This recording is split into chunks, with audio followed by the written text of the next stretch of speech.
now. So come with it now.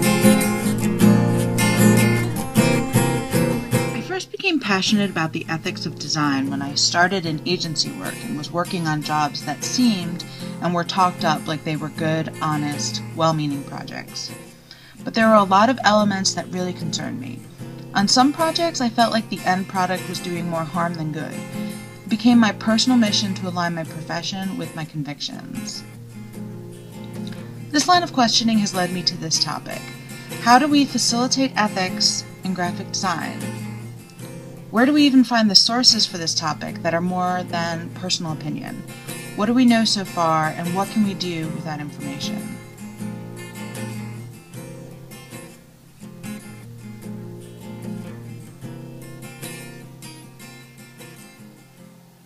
I started this investigation with concept mapping to help me to narrow down a topic as large as ethical design. I considered topics from our readings and their application to my questions: systems levels, customers as users, metadisciplinary structure, the Belmont report. I started gathering the current state of knowledge regarding my topic and broke it down into like areas to get a better grasp. After focusing on graphic design guidelines, I started to organize the ideas that I would research and found a lot of sources. Many needed to be weeded out because they lacked empirical knowledge. There's a lot of emotional discourse about this topic that is not useful for me.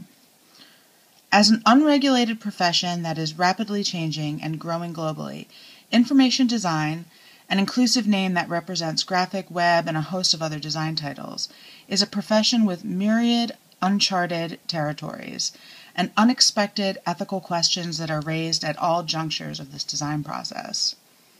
Are designers prepared and educated to make ethical decisions that have potentially lasting and powerful effects on people, communities, economies, and the ecosystem, or do we need to implement a code of ethics to guide designers? Ethics are not as simple as good and bad. There are multiple aspects that need to be considered logically, not emotionally.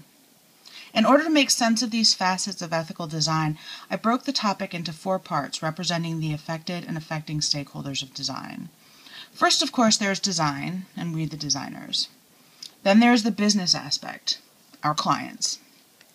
We also have our communities and the world at large, who is our audience and who are affected by our messages and the products of our clients.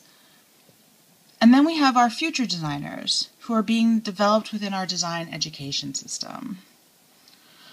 Where these 4 areas converge is our sweet spot. That is where the guidelines need to be formed, with consideration to all 4.